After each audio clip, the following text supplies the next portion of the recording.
Arestado rin sa Tacloban, Leyte ang isang lalaking nambibiktima umano ng mga nagbebenta ng gadgets online. Ang modus niya ayon sa pulisya, nakikipagkita sa seller para kunin ang gadget pero hindi nagbabayad. Lagi una ka sa balita ni Bam Alegre, exclusive.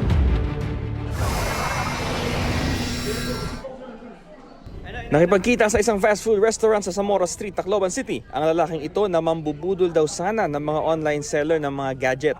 Ang modus, kaliwaan ng transaksyon, pero itatakas niya ang gadget bago pa magkabayaran. Pero sa pagkakataong ito, walang scam na nangyari. Bago pa kasi maitakas ang gadget, nagpakilala ang katransaksyon niya na pulis pala. Nagpapanggap po siyang isang empleyado ng fast food chain at doon po siya nakikipag-meet.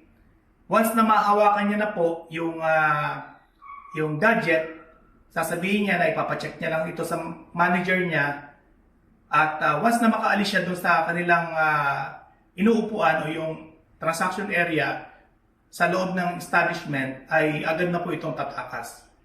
Matagal nang pinaghahanap sa Region 8 ang suspect dahil convicted siya noong 2024 pa dahil sa pagtutulak ng droga.